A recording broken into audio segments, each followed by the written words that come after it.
El mito de la caverna de Platón. Síntesis elaborada por Ivette Monney. El mundo sensible. Los hombres se encontraban encadenados, mirando las sombras proyectadas de las cosas en la pared de una cueva, incapaces de volver la vista.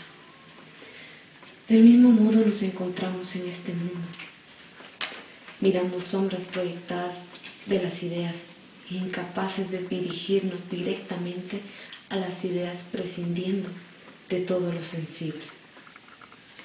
A continuación veremos un extracto de la película de las calles a Harvard para poder ver cómo esta persona tenía una caverna y siguió adelante luchando por encontrar el conocimiento, por alcanzar las ideas.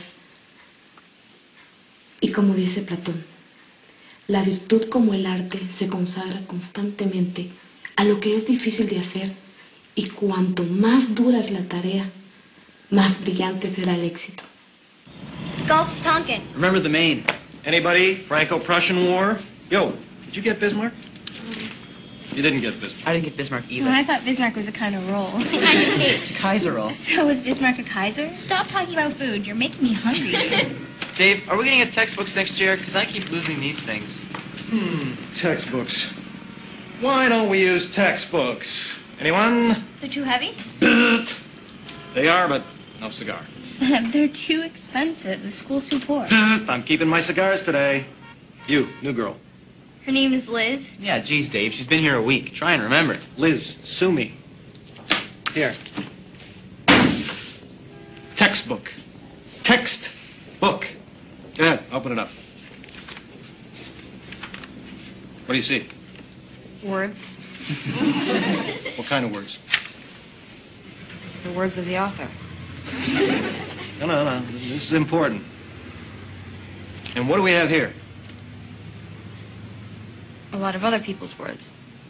Why do I want you to have them? Because one point of view gives you a one-dimensional world. Cigars. Cigars. Bismarck. Marx.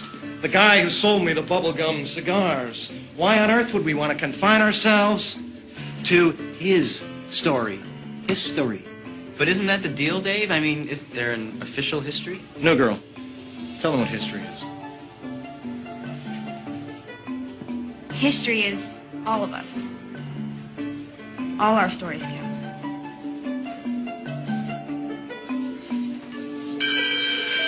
That's it. Grab your papers. I'll be in the lounge if you want to talk about them.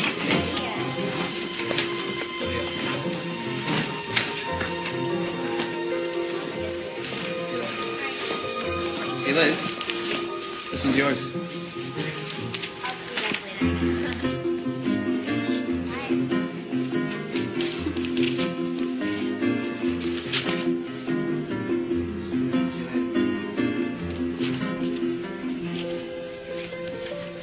Hey, new girl. You let me in and you don't remember my name. Oh, I remember your name. I'd just like the others to gang up on your side. You're pretty smart. Huh. So are you.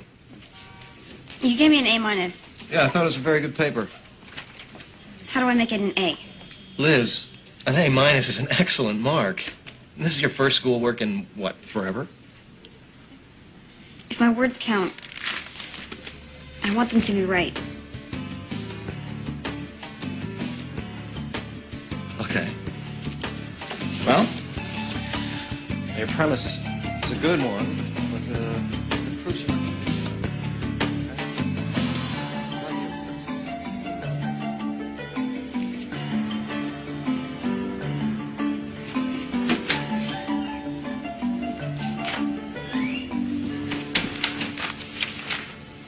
Whoa. What are you still doing here? Algebra. Yeah, well, it's after 11. I'm locking up.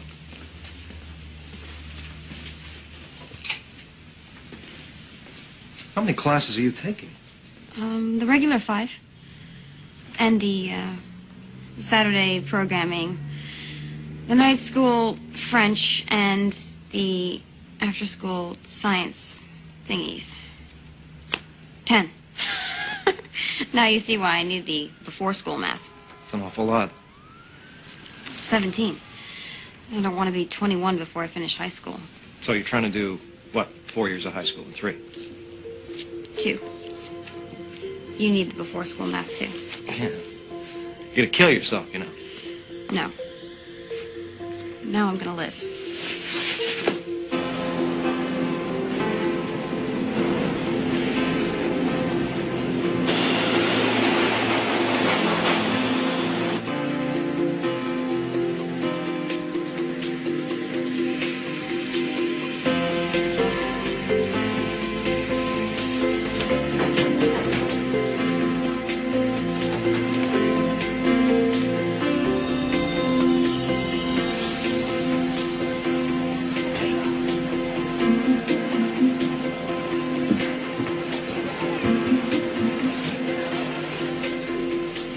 I had it down.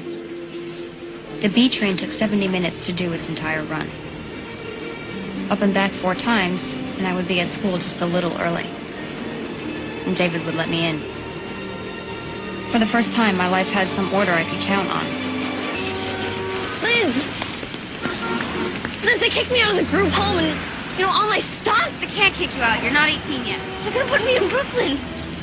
I don't want to go to Brooklyn. You have to help me. I have an interview, all right? No, you can't leave me. I have to. You can't just leave me. I have to. Chris! Just let me get through this one thing, and then you can come back and go to school with me. I don't want to go to school. I don't belong there. Neither do you. Yes, I do. You think they let people like us into Harvard? El hombre que no arriesga nada por sus ideas, o no valen nada sus ideas, o no vale nada el hombre.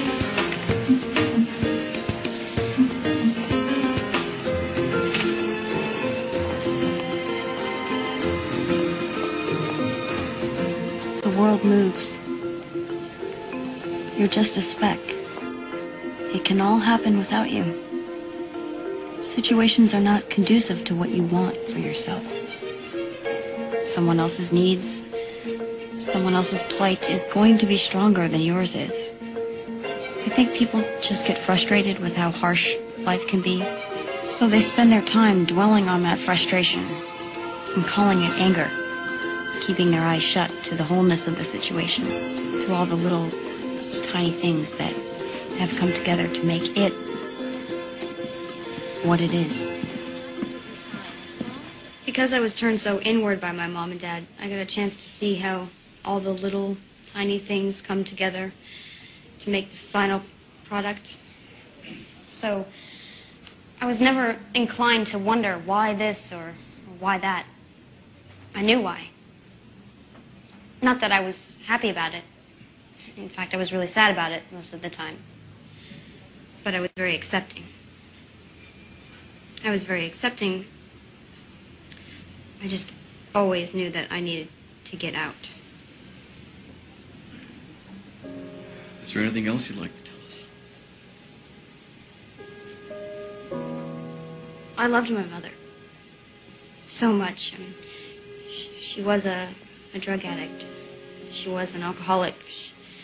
She was legally blind. She was schizophrenic. But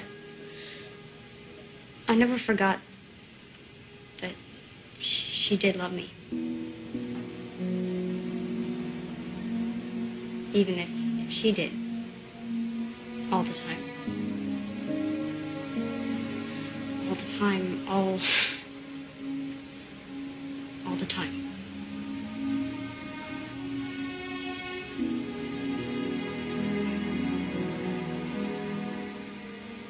I hope you all know how much I really need this. Oh, I can't go to college or anything without it.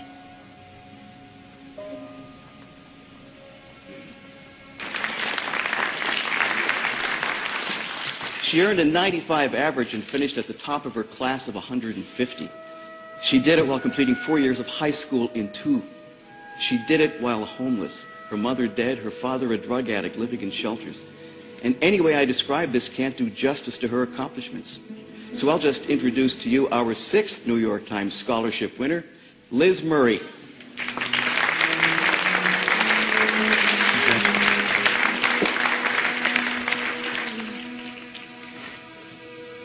Everything's changed.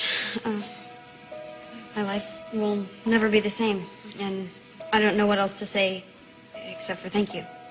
Thank you very much.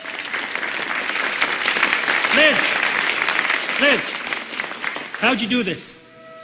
How could I not do it? My parents showed me what the alternative was. Didn't you ever feel sorry for yourself? Sorry? Sleeping in subways, eating out of dumpsters? That had always been my life. And I feel that I got lucky because any sense of security was pulled out from under me, so I was forced to look forward. I had to. There was no going back. And I reached a point where I just thought, all right, I'm going to work as hard as I possibly can and see what happens. And now I'm going to college and the New York Times. I don't have to carry my whole life with me. But I do. Everyone I've known, everything I've done. Pieces chip off. I forget the little things. And it's still hard to carry alone. So that's why I've told you. That's why I've told you my story. Now I can lay that burden down, put it to rest, and I can go on.